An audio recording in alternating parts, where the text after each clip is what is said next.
For a long time now, I have been really attracted to the idea of the homestead lifestyle. I don't know why. I just love the idea of being a little more self-sufficient and making stuff for myself when grocery store prices go up and down and up and up and up. To be honest, just always up. Just having a little bit more of that control back and being able to be creative with my resources. I think ever since COVID, but even prior to COVID, I just felt so helpless when the grocery stores were wiped out. And then we had a hurricane not too long ago, and again, the grocery stores were wiped out. And it felt so much like just deja vu. And, now we're 5 years past COVID. And when that hurricane came, I just thought, I thought I would be somewhere different by now. So I've just really had to battle discontentedness and just go ahead and surrender to God about where I'm at right this moment and work on building skills where I can and trust Him for the future. So along with that, we do juggle a lot of kids, 4 of our own, along with additional foster kids in different seasons. So I do have to just allow myself to use modern conveniences like the Instant Pot, bread maker, coffee pot, dishwasher. These are all things I really enjoy and I'm thankful for. And they may not look as romantic and country styled, but they are an essential part of being able to do what I do. That is just like a little notebook that I made with Canva, and starting to track my recipes that are a little bit healthier, more nutritious. And I'm just finding I need to make nutrition convenient in order for it to be in our family's lifestyle. Right here, I'm just pouring in a gallon of milk into an Instant Pot. It really is that simple.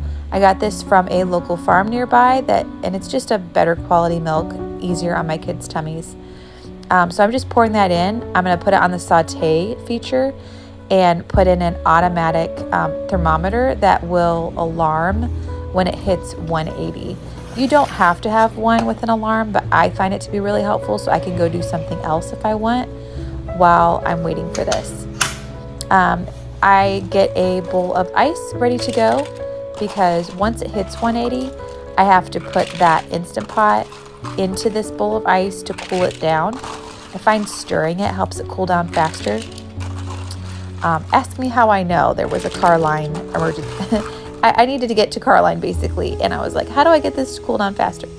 Anyways, here I'm showing you that we are working hard to earn money for half of a cow. So that's another thing where we're just jumping in. And even if we don't have cows, we're going to try to eat some really good quality cows.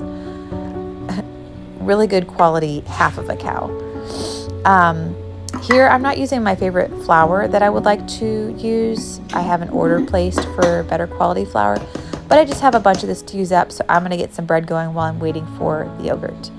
At this point, the alarm went off. It hit 180. I cooled it down to 108 to 112, and I'm just mixing in my starter in just a little bit of the milk, and then I will add that back into the full pot. For this, I used 4 starter packs, considering that I had a full gallon in there. But you can also just use leftover unflavored yogurt from your a store batch or a previous batch that you made as your starter. So I'm pouring that back in, stirring it together, and then I'm just going to put it back on the Instant Pot. This time I'm going to put the lid on, and I'm going to set it to the yogurt feature and medium pressure. Low pressure, I have found, makes more like a kefir, and it's just more tart. And then it'll automatically go for 30 hours.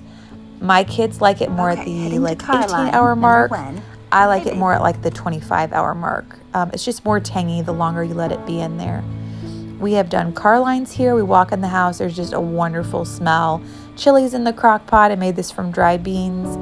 And the bread has finished. It's coming out of the bread maker, and I'm cutting it up.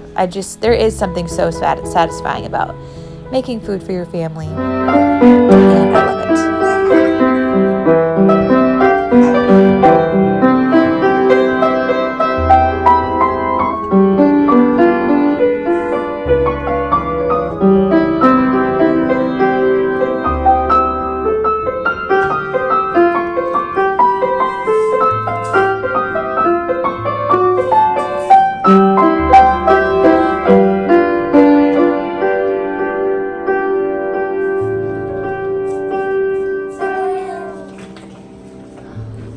down there.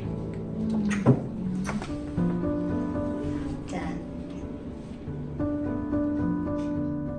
We are working through some food pickiness with one of our kiddos, and I've loved this little caterpillar plate from Amazon.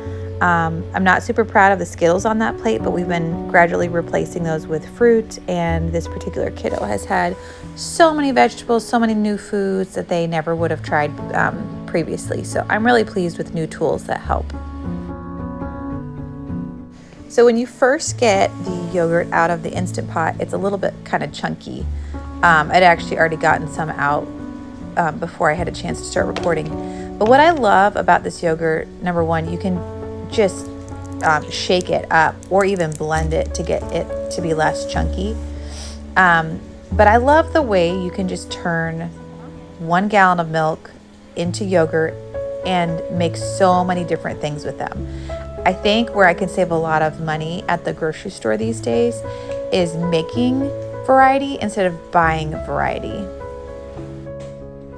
I should add here that that container of yogurt is the yogurt I just made in the Instant Pot. I just washed out a store-bought container. Here I learned not to overfill these little yogurt packs. I certainly don't make these yogurt packs all the time, but I happened to find that I had some left over from when I used to try to puree baby food. Such a short little phase that I went through with that. But figured I would use them to make little yogurt packs and pop them in the freezer. My kids love frozen yogurt. So this does have some honey in it, this particular batch. And I'll usually save some that's honey flavored. I've done some with frozen strawberries and some sugar. The kids love strawberry yogurt. I want to try banana yogurt, and I've done just plain regular yogurt for myself. You can also, instead of doing a starter pack for the next batch of yogurt, you can use, I think it's like a 1/4 cup, like a very little bit of your previous batch that's unflavored to be the starter for your next batch of yogurt. I actually have a frozen little bit of starter from a previous batch in case I ever run out or forget to save out some that's not flavored.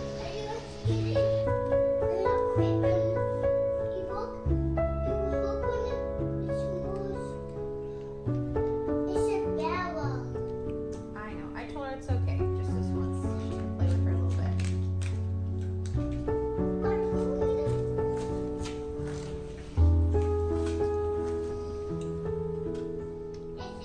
So here I'm just transitioning yogurt from one container to another because I realized a mason jar is so much easier and looks so much prettier for storing my yogurt.